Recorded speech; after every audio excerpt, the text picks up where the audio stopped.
Hi, I'm Michelle. I write knitting and crochet patterns that I make available to my readers as downloadable PDFs. If you've ever been curious about posting or selling PDF downloads online but don't know where to start, you can come along with me today and I'll show you how I make a PDF pattern from start to finish. Other knitters and crocheters who are aspiring pattern writers will find this tutorial particularly helpful, but a lot of what I'm going to show you today will apply to any sort of PDF download you're looking to make. This is Canva, a website where you can create digital media, and I use it for most of the graphics on my blog and YouTube channel, and for all of my knitting and crocheting patterns. They have a ton of beautifully designed templates built into their site.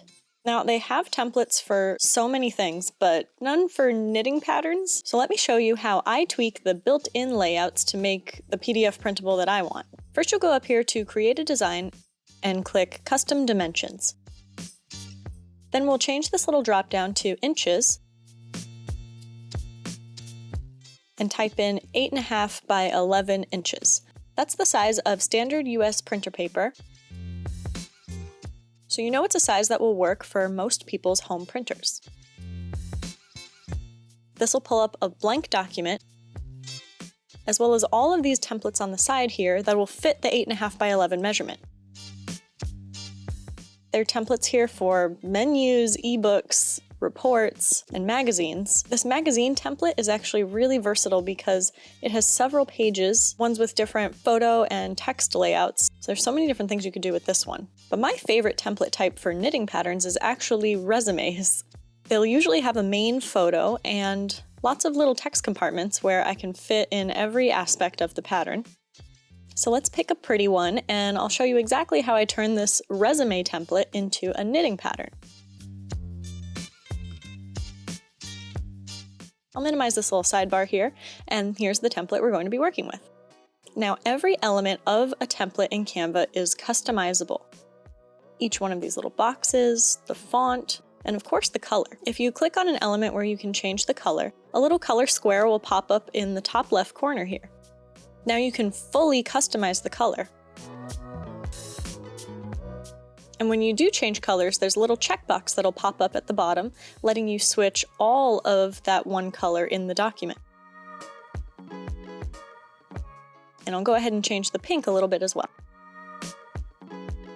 Now we're gonna delete Eleanor over here. Bye, Eleanor. And I have an extra text box here I know I don't want, so I'm going to click on that and click Delete Group to delete the whole text box. Then I'm going to stretch out this frame because I know the photo I'm going to go and get for my uploads is on the longer side.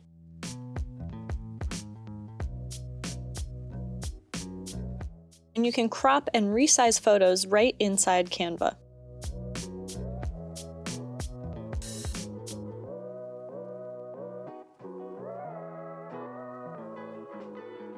I'm going to add my little pattern title.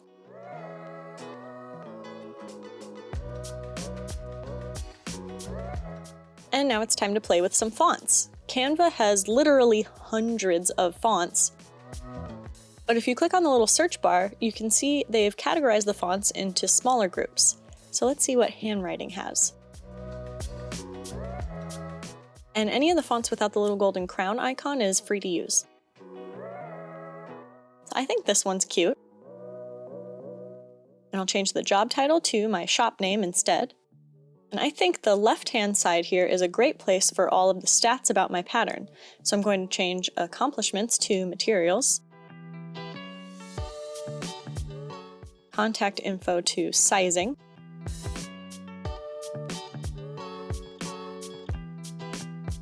and core skills into gauge. And the right-hand column looks like a good place to put the actual pattern and finishing info. Now there are a few little extra lines inside this text box that I don't need, but they're all connected to each other. So to get rid of them, you'll have to click on the box and click up here on Ungroup, and that will free up all of the little lines of text so you can delete them individually.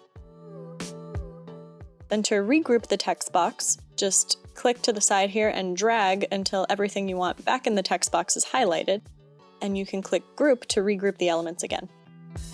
And see when I wiggle the elements around, all of these little pink guidelines appear? that helps you center the text and all of the little bits of your template. So I'm going to continue adding info and tweaking the layout bit by bit.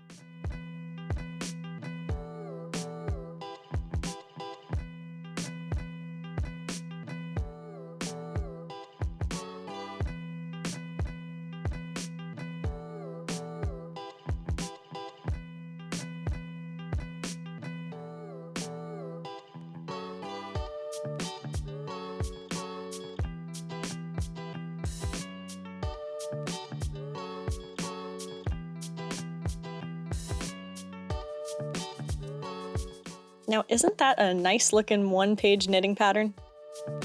So now that we're ready to download the PDF, you'll go and click up here where it says Publish, click Download, and use the drop-down menu to select PDF.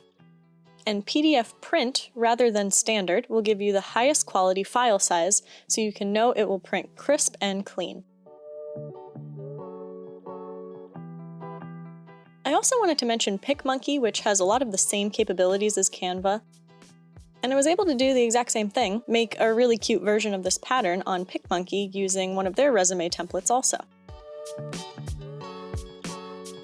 The one downside is you'll have to pay to upgrade to their Pro package to download in PDF format. But PicMonkey has a lot more photo editing focus than Canva, so it might be a better fit for you depending on the kind of work that you'll be doing. And last but not least, if all of these design sites are a little too intimidating, you can always use Microsoft Word. While a lot more limited design-wise, if you just have some text and a couple pictures to share, you can create a printable PDF with just the Microsoft Word software that's probably already on your computer.